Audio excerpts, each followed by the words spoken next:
Shalom, selamat pagi jemaat Tuhan.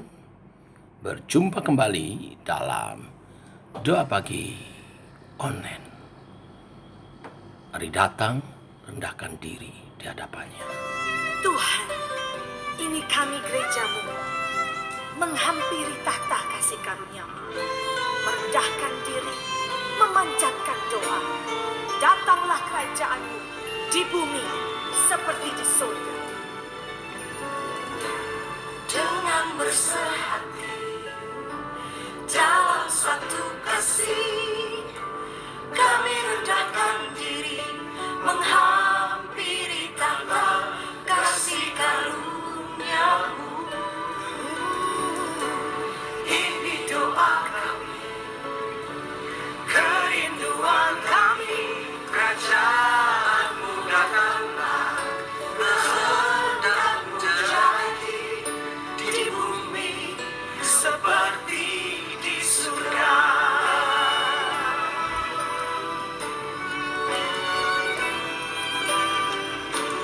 Dengan bersehati dalam satu kasih, kami rendahkan diri, menghampiri tahta kasih karunia-Mu.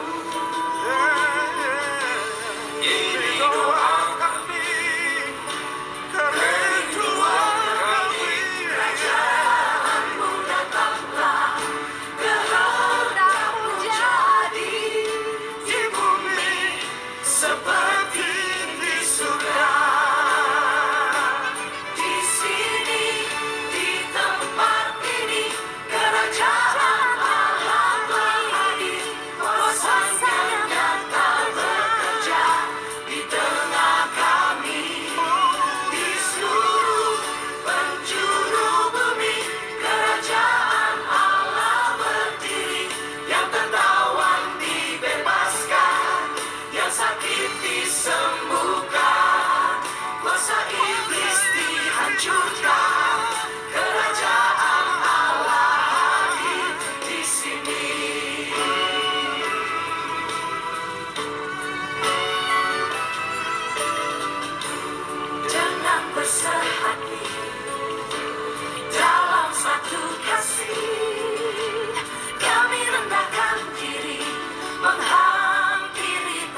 Allah hadir di sini. Di sini, di tempat ini, kerajaan Allah telah hadir. Kuasanya nyata bekerja di tengah kami. Di seluruh penjuru bumi, kerajaan Allah berdiri. Yang tertawan dibebaskan, yang sakit disembuhkan, kuasa iblis dihancurkan, kerajaan Allah hadir di sini.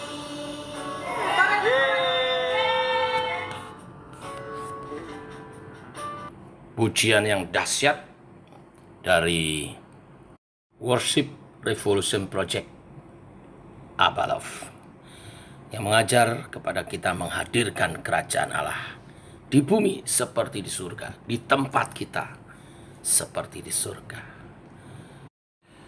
Bapa, kami bersyukur tiba waktunya Engkau berfirman.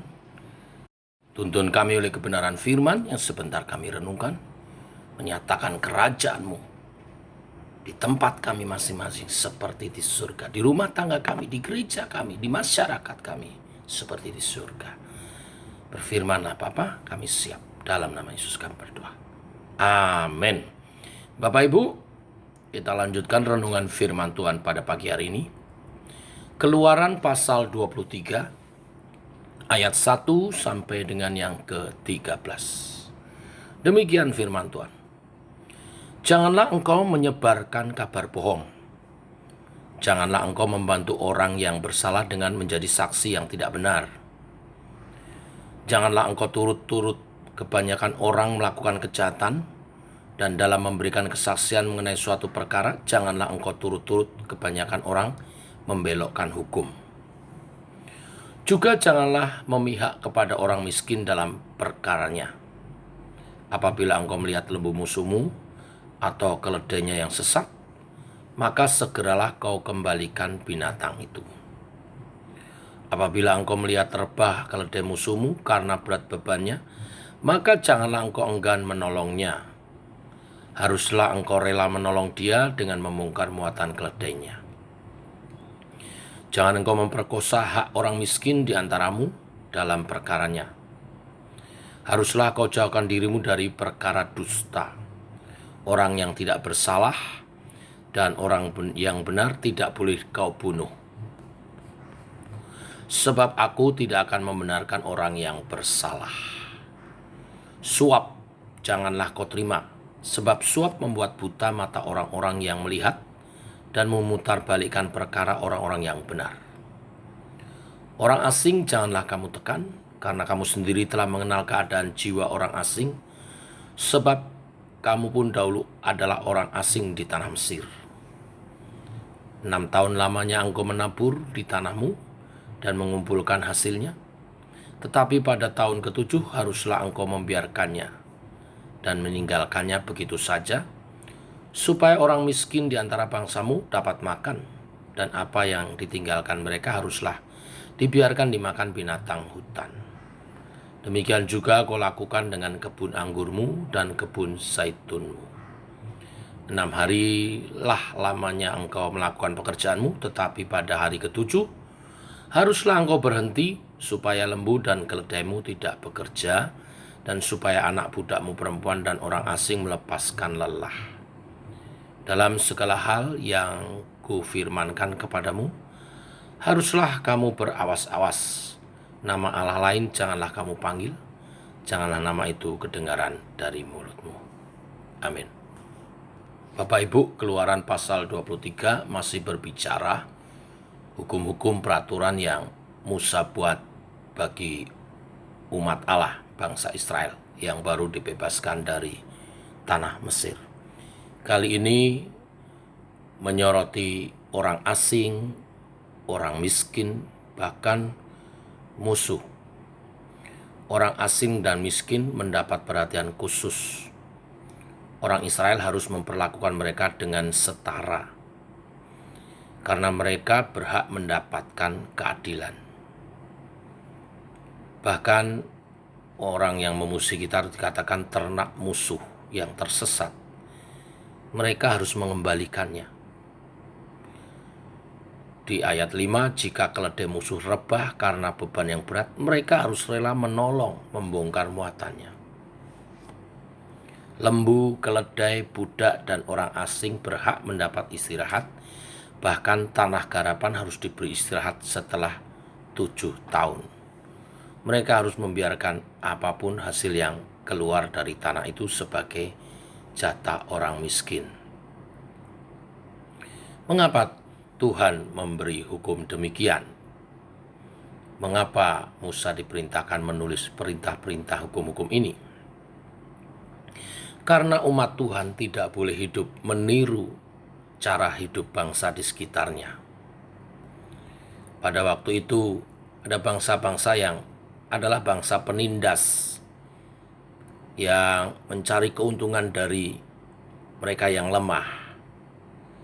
Mereka memerangi kaum yang lemah dan menjadikan mereka budak, menindas seumur hidupnya. Kehadiran Allah di tengah umat harus menghasilkan kehidupan yang berbeda. Setelah umat Allah dibebaskan dari perbudakan di Mesir, umat Allah harus hidup dengan cara hidup sebagai umat Allah yang berbeda dengan hukum-hukum daripada Tuhan sendiri. Tuhan memerintahkan umatnya untuk hidup berbeda dari nilai dunia. Alasannya karena kita memanggil nama Allah yang hidup. Ayat 13 perhatikan.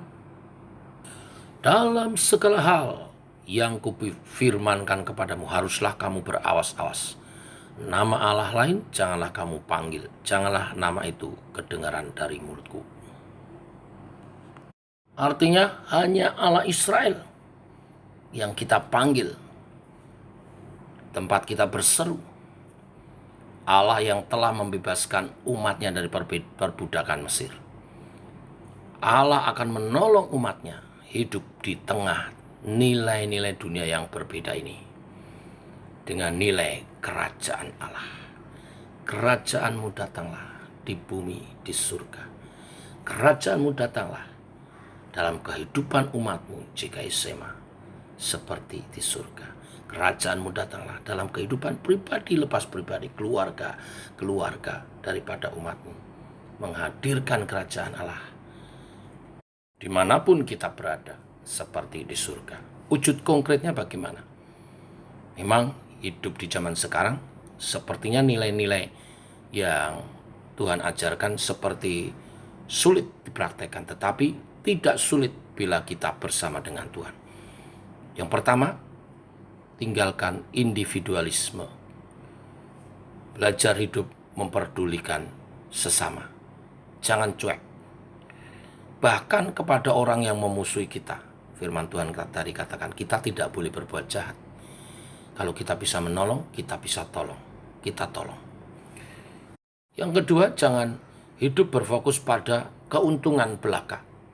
Kalau tidak menguntungkan, kita tidak mau menolong. Kalau tidak menguntungkan, kita nggak mau terlibat.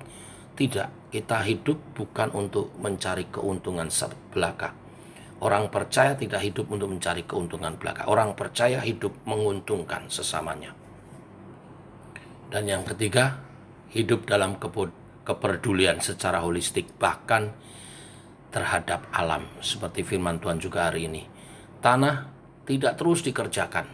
Perintahnya setelah 6 tahun dikerjakan, tahun ke-7 Sabat, supaya tanah itu istirahat. Itu adalah pesan firman bagi alam. Kita mesti memelihara alam. Alam adalah ciptaan Tuhan yang kita juga mesti hormati. Jaga kebersihan, berperilaku baik terhadap alam. Semuanya adalah bagian kepedulian secara holistik. Umat Tuhan menyatakan kerajaan Allah di bumi seperti di surga. Mari kita berdoa. Bapa, kami mengucap syukur oleh kasih dan anugerah-Mu pagi hari ini kembali. Rahmat-Mu Kau nyatakan Tuhan. Dengan Kau memberi nafas hidup bagi kami. Itu artinya kesempatan kami memuliakan-Mu Tuhan sepanjang hari ini. Bimbing langkah kaki kami. Pegang tangan kami. Kuasai tutur kata kami, sikap perbuatan tingkah laku kami. Biar kami memuliakan Tuhan.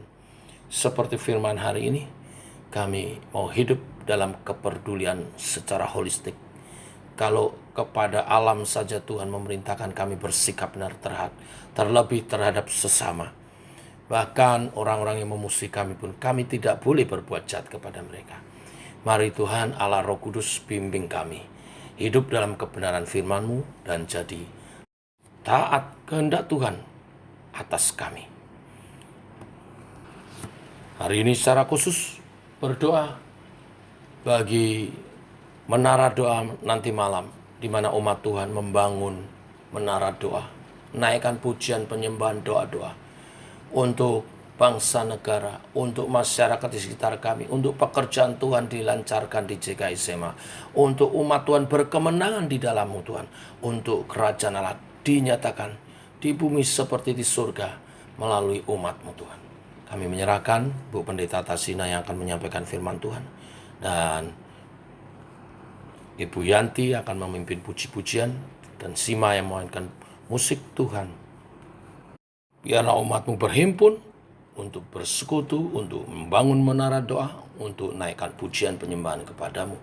Kau mendengar seru doa daripada umat-Mu. Misbah-Mu diagungkan, nama-Mu dimuliakan. Tuhan, Engkau ditinggikan, kerajaan-Mu datanglah di bumi seperti di surga.